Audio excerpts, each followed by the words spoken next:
Hello, and welcome to another episode of Leader Generation, brought to you by Mata.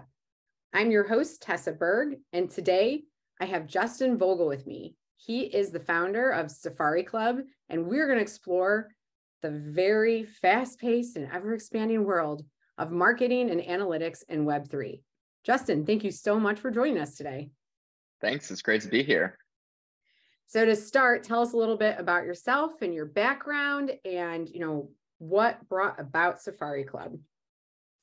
Definitely. So my background is I graduated from college with a degree in Middle Eastern Studies, which was where I really became fascinated with communities and different cultures and people.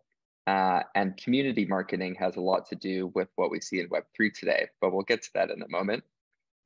My background, when I graduated from college, I joined a small Y Combinator startup as their first hire and was tasked with building them a technical hiring marketplace. So that's when I learned about all things B2B, B2C, and matching the two sides together and making sure that our marketplace was balanced.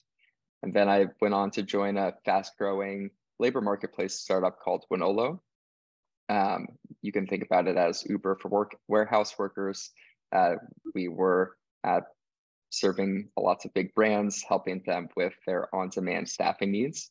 And I was doing all things programmatic advertising, leading that strategy, and also built out the company's first incentive experimentation platform.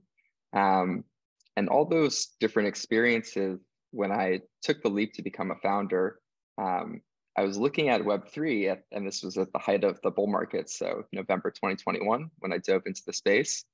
And I was looking at it from a growth perspective, being very curious, how are these companies growing? And they're growing at a really unprecedented rate compared to anything that I'd seen in Web2 at that point in time.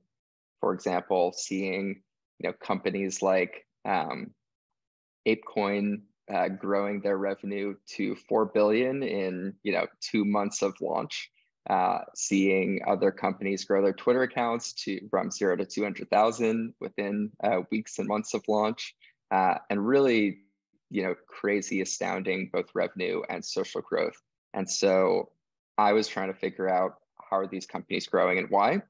And this naturally led us to form a community of Web3 growth leaders like myself. So this was both early stage Web3 founders and people who are heads or VPs of growth at major Web3 companies and Web 2.5 companies around the world, which earned us a lot of conviction on what the future of growth would look like and what tools we needed to build in order to solve the many problems facing Web3 companies today.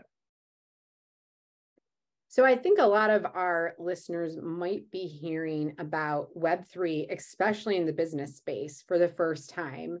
I know people have heard of crypto, of NFTs, and of a lot of the different types of communities, but you're helping businesses build, expand, and grow on Web3. Can we start with a couple definitions? Like, what exactly is Web3 compared to Web2? Yeah, the way that I think about Web3 for a lot of the listeners is Web3 is for one, a convenient rebrand of crypto. And for two, it is the use of digital assets, whether that means the crypto that we're talking about before, cryptocurrencies that are probably quite familiar to you, like Bitcoin or Ethereum. But it's also the use of new types of digital assets that have become more popular in recent years, like NFTs and other forms of token and token-gated experiences. So I would say the way that we think about Web3 today is the use of digital assets to create new experiences, either for B2B customers or for B2C customers. I love that definition. It makes it very accessible because we can all relate to experiences, and digital experiences have been expanding since the dawn of the internet. So if we think about existing companies, a lot of clients like ours in B2B and B2C have had success in marketing and acquiring and growing using Web 2.0 tools. Is there an opportunity for them to start exploring or using Web3 as another way to connect with more of their customers? There absolutely is. I think that you described it super well there, which is it's just a new technology to create new experiences. And a lot of the experiences that have been created today are starting to go stale, which is why a lot of companies across the world are struggling. And so I see Web3 as an opportunity for people to create new experiences for their customers. And this is just one tool in your toolkit in order to do so. So it is a wide open playing field, though. Like when we think about, let's say tomorrow, I wanted to start using Web3 as a tool to connect to more brands that ModApp could engage. How would I begin with what is the right experience? Yeah, I think it really depends on your company. So let's take, for example, a B2C company. I think that it is about, there are probably natural points in your funnel, whether it's you're a company that does collectibles of some kind, or you have badging, or you have some of these other native experiences that you've seen before. And it's about, playing with it and being a little bit more experimental with your brands.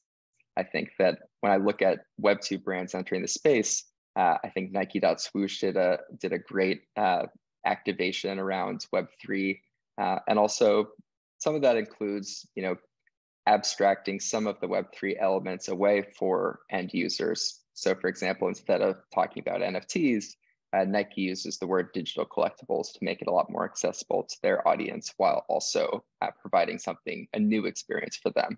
And so I think that while the terms NFT and tokens and cryptocurrencies might feel scary to a lot of big brands today, thinking about how does this fit into our brand identity, I think that there are other new terms that can be used as well, like digital collectibles, that are more easily understood, but at the same time new and novel for Web2 brands to experiment with in terms of incorporating NFTs and digital assets into their experience. Yeah, and I could see a lot of brands, especially based on all the negative press that NFTs and crypto gets, almost wanting to stay away from it. But I love the point you brought up, and it's a really simple way to get started, which is just get in and start observing what others are doing and think about your customer. And that is very similar to how we would test any new technology. And it may just be the bad press that's stopping people, or the not knowing. So first start with the knowing, and now we have this freedom to call it something that is meaningful to our audience, just like we have done with Web 2.0 tools. I love that answer because I think it makes it easier for people to just give it a try. And then, just like good marketing, start with what your customer wants and needs and where they're at. Yeah. And that's, if we think about marketing in general, marketers have to be early adopters. And so we're sort of like one phase is ending and a new phase is beginning. And that can often be, of course, scary for a lot of marketers to think, what does this new experience of this world of crypto mean for our brands? But it is also an opportunity to experiment, as we've been talking about, to test the waters, to explore. And there's honestly no better time to explore than right now, when things are a lot quieter in Web3. And, a lot of the hype has moved on from Web3, but will definitely come back in a couple of years. Now is a great time to, launch, I'd say, like lower visibility experiments and really experiment and understand this technology before the next bull market cycle comes around. Then when the bull market cycle comes around and more and more brands are experimenting in the space for the first time, your company will likely have, really understand what they're getting themselves into and be able to craft a really compelling strategy for both Web3 native and Web2 native consumers. I like the phrase low visibility experience, especially for brands who might feel this is risky.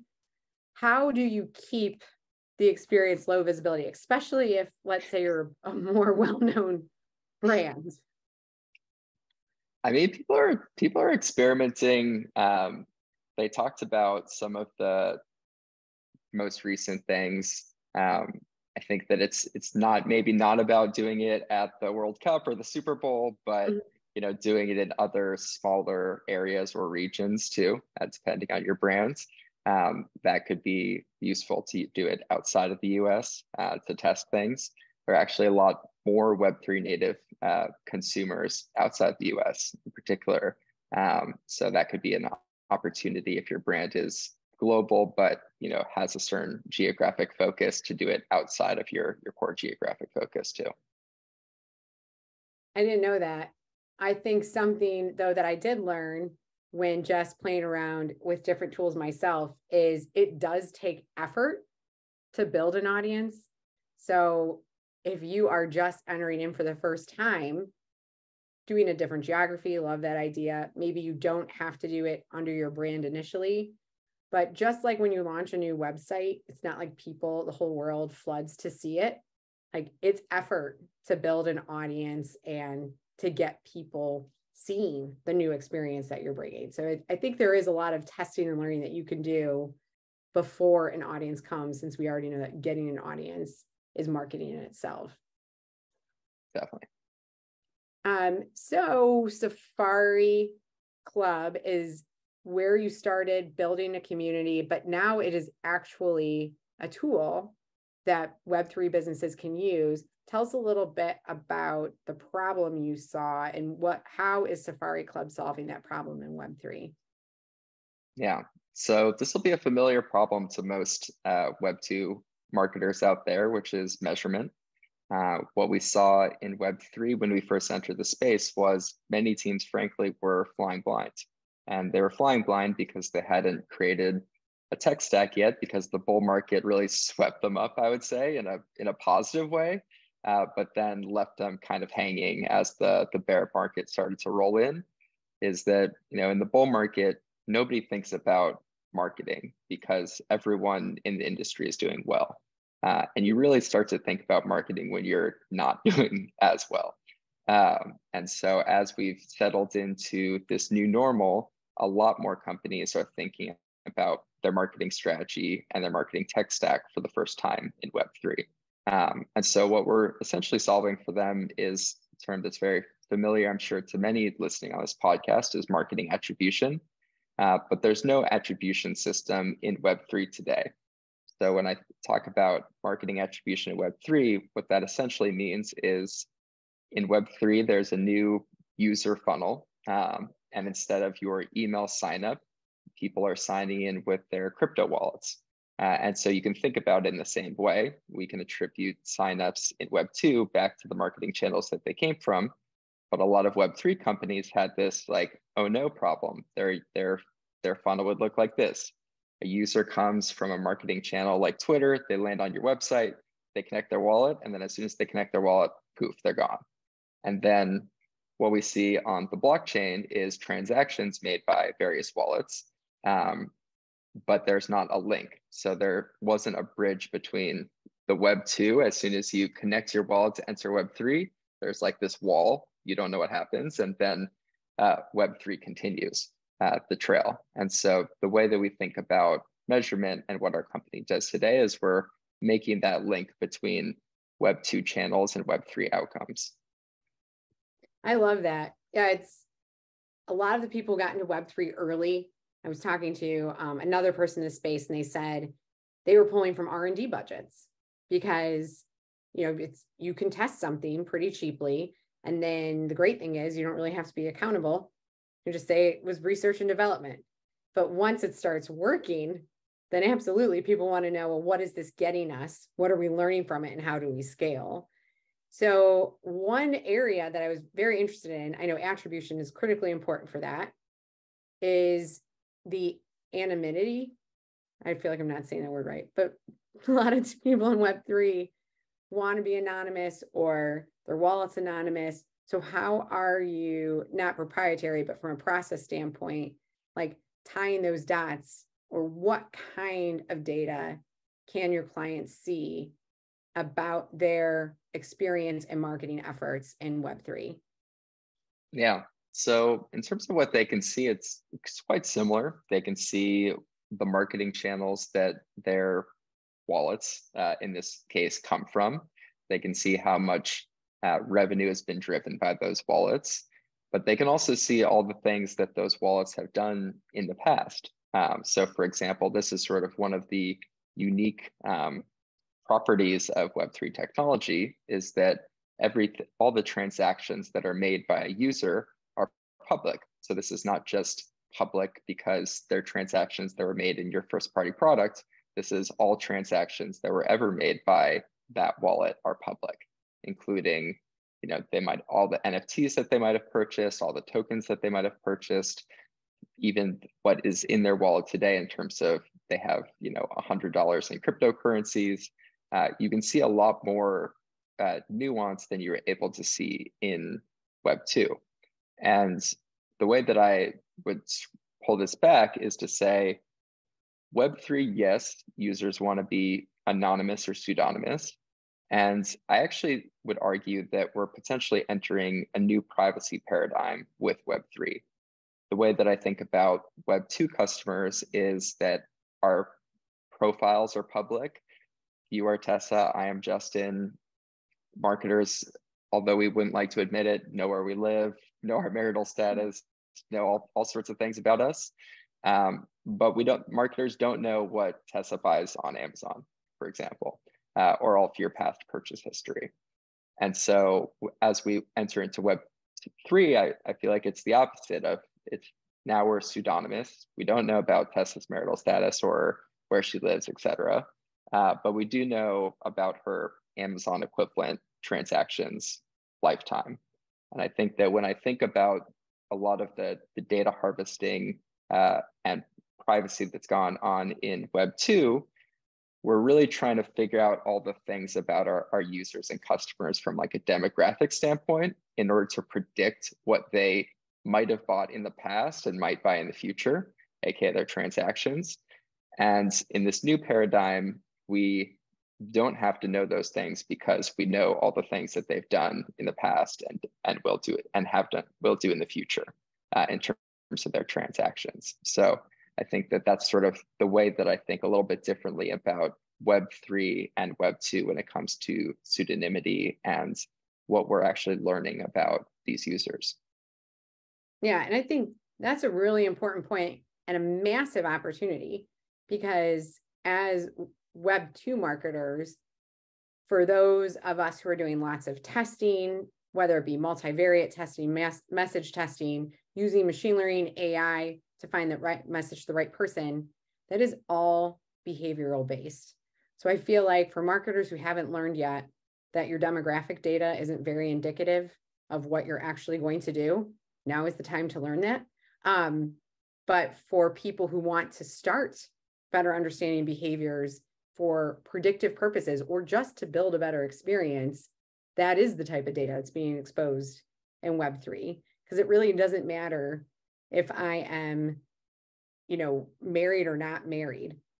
That doesn't really determine what I'm going to do and how I'm going to interact with your business. And I have also found that sometimes not even like geographic data is as impactful as what I have done in the last 2 years from a behavioral standpoint. So I think that's like a very exciting area for marketers to explore who are always curious and data hungry and really trying to understand, who their customers are at a deeper level. Definitely. We've always been using who you are to figure out what you do. And now we just know what you do. And as a result, we probably don't care who you are. Right. Yeah. I love that. It's a little freeing. It's freeing for the consumer on the privacy standpoint. And I feel like for marketers, it's actually what we were really looking for in the first place is trying to know what you do. Yeah. No. And now we can do it in a privacy preserving way by not knowing who you are. Yeah, I agree. And you can still have that level of comfort and give like your personas a name, but the behaviors will just be richer rather than, having to be boxed into only the data that we had access to really and could see. So we have covered a lot of ground. Let's take a step back and hopefully we have listeners' interest peaked. Are there any good trainings or anywhere where someone can sort of get a lay of the land on what are the components of Web3 and what are some of the best practices or even examples that could inspire their own efforts? That is a great question. One of my favorite writers on this topic, his name is Thomas Pan. He writes a lot about the experiences of Web2 brands entering the space, whether it's been Starbucks' Odyssey program or Nike's .swoosh or many of these Web2 into Web3 activations. So I would definitely check Thomas out. He is a very prolific writer. I don't know how he creates so much great detailed research content. I feel like he probably puts out 4 to 5 articles a week. So he's definitely he's somebody to follow, creating this high quality content about how Web2 brands are entering Web3. So he would be one. And then the second place where I would send a lot of people listening here would be the Jump community. So Jump is a community of brand marketers and digital agencies who are making the transition into Web3. And they have amassed, I would say, probably thousands of members. There are a ton of them, and they're very, very savvy about thinking about how they can use digital assets and this new technology to create new experiences. And they're led by Jeff Kaufman, is the founder of Jump, and he is also one of the most prolific community builders I've seen, and inspires a lot of what we've done in the Safari community on the growth side as well. That's awesome. So you've been in these communities, you're building a Web3 business to help with measurement that we know is critically important in marketing. Do you feel like there are any untapped opportunities? Either this is where a Web3 business is needed, or for brands, like a lot of brands are playing in this space, but they really haven't penetrated X. That's a great question. I think that for the most part, brands haven't fully tapped Web3 and digital collectible experiences. I think that it's still extremely early. And so now is a great time to explore whatever that might mean, whether it's token gated commerce. So all of our consumers need to have a certain asset in order to access new experiences. And then you can also layer on more experiences on top of that in whatever way that means. I think that we're moving in 2 different directions from a marketing standpoint.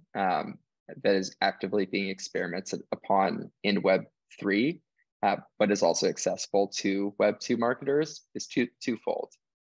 One, it's really about people are looking to connect with others, and that's why I believe that community-led growth has become very popular in Web3, but also is not an unknown concept to Web2 marketers. But I feel like it will shape marketing moving forward. All the experiments that these Web3 companies, both B2C and B2B, are using community experiences to drive their brands forward. And my sort of belief is that it'll replace what we think of as life cycle marketing today. This community-led growth that's largely being experimented with by Web3 companies. And the second side is token gated commerce. I think that this is also not a fully unknown concept to Web2 brands, but the case of doing certain things and having a certain experience that unlocks other new experiences. So not being able to access all experiences by a brand just from the get-go. So just sort of gamify experiential marketing and these types of digital experiences in one. To access whether it's to access new products, like you need to do this thing, buy this product in order to enter into a new group where you can buy the products that you actually want to buy. So to have these waterfall of experiences. I think that these 2 trends are people are experimenting with digital collectibles in these types of ways, but also you can experiment with these types of experience without digital collectibles too. So I think that marketing is shifting along with our society in these 2 directions of wanting both more consumer to consumer contact facilitated by brands, but also more exclusive experiences as a result of being more dedicated to a brand. just taking notes. That was a very rich answer. I think one area that people may not realize that you highlighted is that this can replace lifecycle marketing. When we look at how we've used social, and built strong communities on Instagram or even on Twitter, I think some marketers will put that into the awareness bucket. Some use it for client service or to retain. But what your answer is telling us and what your observations are telling us is we can actually do the entire lifecycle marketing within Web3. And another thing I find interesting is that you reference Web2 tools. So, and correct me if I'm wrong, but this isn't, move away from Web2, start doing Web3. It's Web2 and Web3 work together, and you're going to find more success in Web3 when you look at the role it can play across the entire customer journey. Yep, exactly. And I'm also saying that, there are ways that people are experimenting in Web3 using digital assets in these new types of experiences, but you also can not use them. I think that those, I've been really fortunate. I feel like I've met the best growth leaders and marketers in my career in Web3. I don't think that's necessarily because of the Web3 technology, but it's because the people who are here are highly experimental and thinking about things and trying to push the envelope of what marketing means in a way that's very different than those that are currently using the same strategies that are starting to saturate. So I think this is also a good time for early adopter marketers to learn what could be the future of marketing over the next 5-10 years by experimenting and learning from those who are doing so in the space today. Yeah, I agree. Well, this has been a very powerful and rich conversation for marketers who are interested in starting to learn, being constantly curious about what's next. Where can they reach you, Justin? Two best places to reach me are on LinkedIn. So you can reach me on LinkedIn. That is the slash after is Justin, Justin -Vogel, Vogel. And on Twitter, my at is JKEY_ETH. I actually began my Web3 journey as a pseudonymous identity, which also can be a great opportunity for people who are listening who want to create either a personal brand or experiment with their business's brand without sort of the brand risk of really exposing yourself as a Web3 person.